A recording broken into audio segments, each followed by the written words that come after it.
आज पहला रोजा था और घर में राशन बिल्कुल नहीं था। अनवर किराए पर रिक्शा लेकर निकल गया तो एक औरत रिक्शे में अपना पर्स भूल गई, जिसमें लाखों रुपए थे। अनवर की बीवी साइमा ने कहा, ये पर्स कल वापस कराना। अनवर पूरा दिन उसी जगह बैठा रहा जहां वह औरत रिक्शे पर बैठी थी। इफ्तारी का वक्त हो गया, लेकिन वो औरत नहीं मिली। अनवर परेशान हो गया कि आज उसके बच्चों ने कुछ नहीं खाया होगा। वह उदास होकर घर लौटा तो उसकी आंखें फटी की फटी रह गई, क्योंकि सामने वही औरत। ढेरों क्या करूं साइमा, कहाँ से राशन लाऊं, कहाँ से तुम्हारे और बच्चों के खाने पीने का सामान पूरा करूं। मैं तो इस जिंदगी से जैसे थक सा गया हूं, कुछ समझ नहीं आता क्या करूं। तुम लोग मुझ पर भारी नहीं हो, लेकिन वक्त की कमी और हालात ने मुझे थका दिया है। अनवर को आज फिर से पूरा दिन मेहनत मशक्कत करने के बाद काम नहीं मिला था। वह पूरा दिन काम की तलाश में फिरता रहा, मगर किसी ने भी उसे काम नहीं दिया। गरीबी ने अनवर को बहुत ज्यादा कमजोर कर दिया था। उसमें बाकी लोगों की तरह ताकत नहीं बची थी। इस वजह से उसके काम करने की रफ्तार भी धीमी थी, और उसकी इस कम रफ्तार को देखते हुए कोई भी उसे काम देने पर तैयार नहीं होता था। कल रोजा था और पूरा दिन घूमने के बाद जब अनवर को काम नहीं मिला तो वह बीवी के सामने आकर बैठ गया। आंखों में अजीब सी नमी झलक रही थी। साइमा ने जब ये देखा कि अनवर बहुत ज्यादा दुखी होकर आया है, तो उसका अपना दिल भी भर आया। मगर यह वक्त खुद आंसू बहाकर पति को कमजोर करने का नहीं, बल्कि उसे हौसला देने का था। वह जानती थी कि मुश्किल के बाद आसानी है और किसी न किसी तरह ये समय कट ही जाएगा। इसलिए वो अच्छी बीवियों की तरह अनवर के पास बैठ गई और कहने लगी, कोई बात नहीं, खुदा मालिक है। खुदा एक दरवाजा बंद करता है तो 10 खोल देता है। परेशान मत हुआ करो, मैंने हमारी इस परेशानी का हल भी निकाल लिया है। साइमा की बात सुनकर अनवर ने चमकती आंखों से उसकी तरफ देखकर कहा, क्या हल निकाला है? साइमा कहने लगी, पास वाले जो भाई साहब है ना, उन्होंने एक नया और ज्यादा सहूलियत वाला रिक्शा ले लिया है। उन्होंने कहा है कि वह पुराने रिक्शे को किराए पर चलाने के लिए दे देंगे। तुम्हें तो ड्राइविंग आती ही है, इसलिए मैंने उनसे बात कर ली थी। वह मान गए और कहने लगे, ठीक है, एक मुनासिब किराया दे दिया करना और अनवर रिक्शा चला ले। आप लोग पड़ोसी हैं, आपका हक ज्यादा है। साइमा की बात सुनकर अनवर बहुत खुश हो गया। चलो, खुदा ने कोई रास्ता बना दिया था। कल पहला रोजा था और वो किराए पर रिक्शा लेकर जाता। ज्यादा नहीं तो कम से कम बच्चों के लिए कुछ खाने को ले ही आता। रात काफी देर तक दोनों खामोश बैठे रहे। छोटे से कमरे में हल्की सी रोशनी जल रही थी। दीवारों पर गरीबी के निशान साफ दिखाई देते थे, मगर इन दोनों के चेहरों पर उम्मीद की एक मध्यम सी रोशनी आ गई थी। साइमा ने बच्चों को सुला दिया था। अनवर कभी छत को देखता और कभी साइमा के चेहरे को, जैसे यकीन न आ रहा हो कि वाकई किस्मत बदलने का कोई रास्ता खुल गया है। वो धीरे से बोला, खुदा करे सब ठीक हो जाए। साइमा ने धीरे से कहा, सब ठीक होगा, बस हिम्मत ना हारना। तुम मेहनत करने वाले हो, खुदा मेहनत का फल जरूर देता है।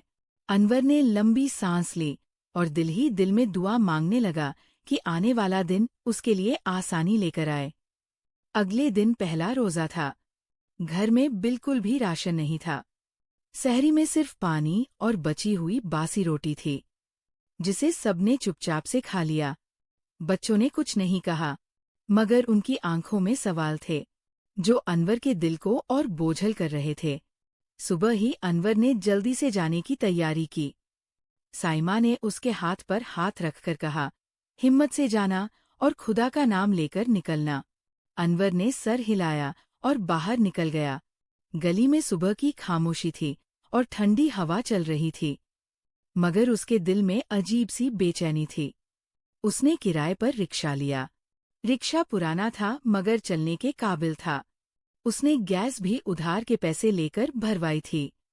जेब लगभग खाली थी और दिल में सिर्फ उम्मीद थी।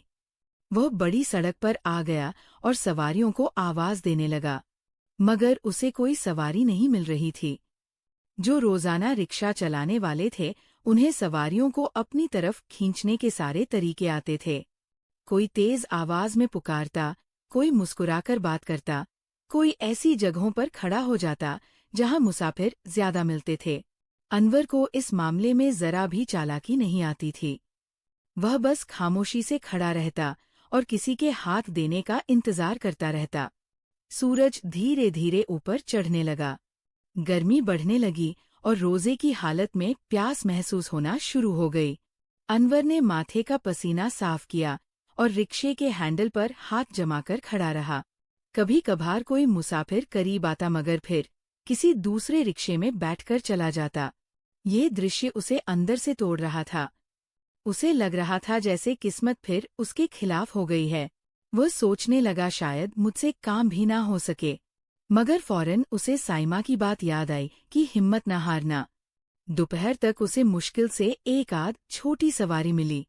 किराया भी इतना कम कि गैस का खर्च भी पूरा ना हो सके। उसने दिल को तसल्ली दी कि पहला दिन है, धीरे धीरे सब सीख जाएगा। सड़क पर शोर बढ़ रहा था।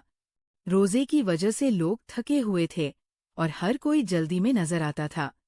अनवर एक तरफ खड़ा होकर दूसरे रिक्शे वालों को देखता रहा कि वह किस तरह सवारियों से बात करते हैं।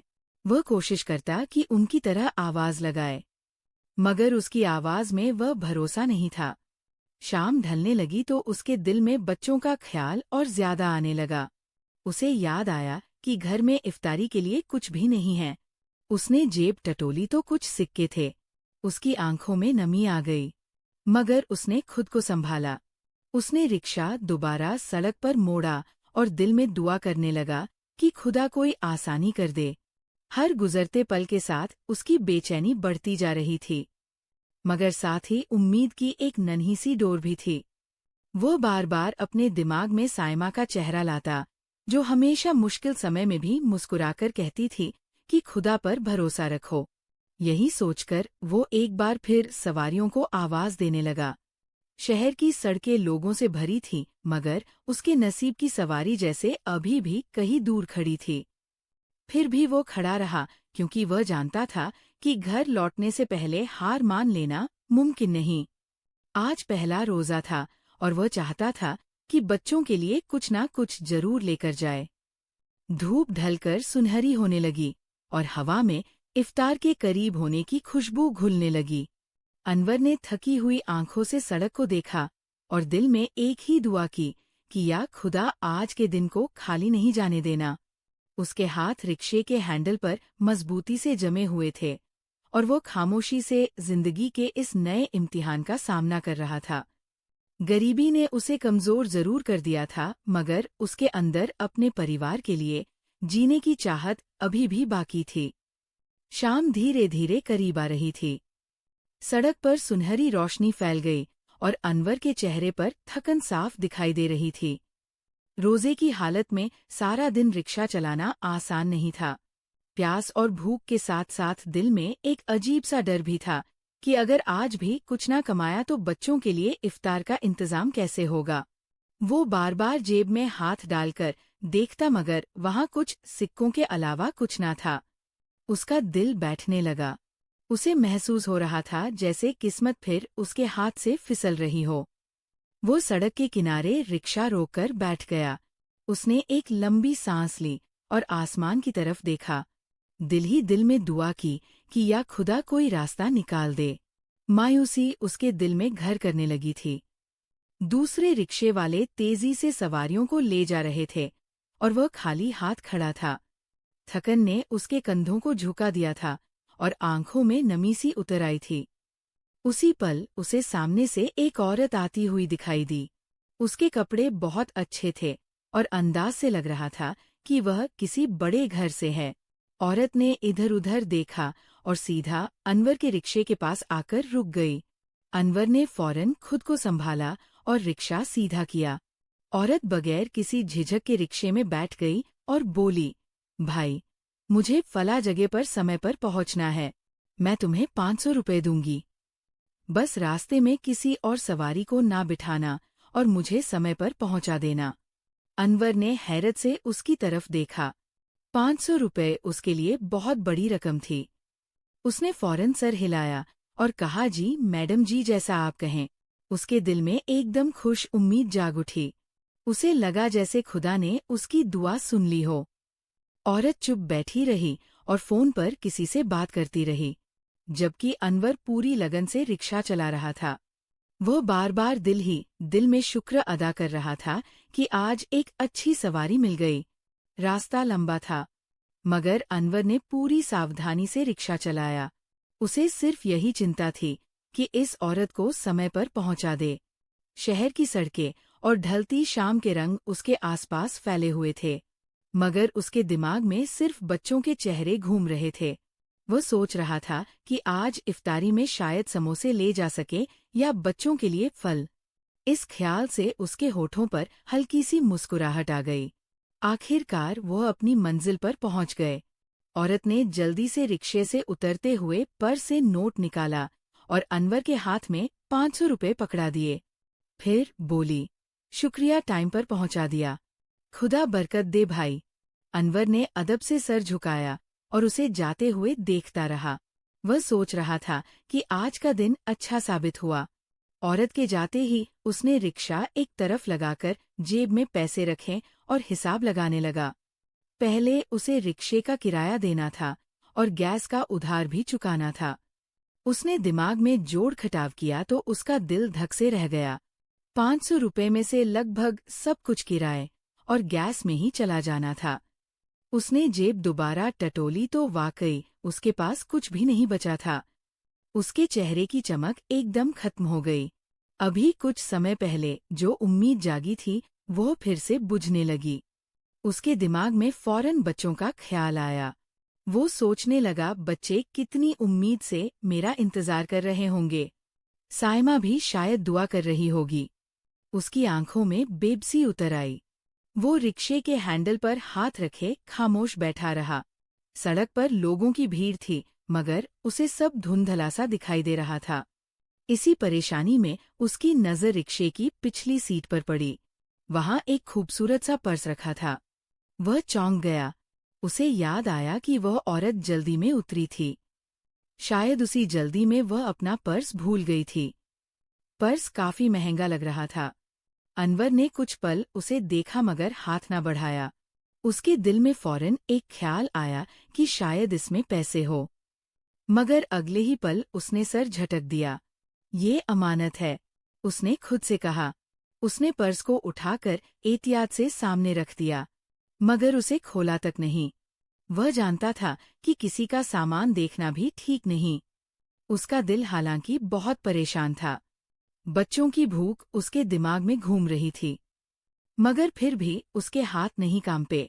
उसे अपने बाप की बात याद आई कि ईमानदारी की कमाई में बरकत होती है, चाहे कम ही क्यों ना हो।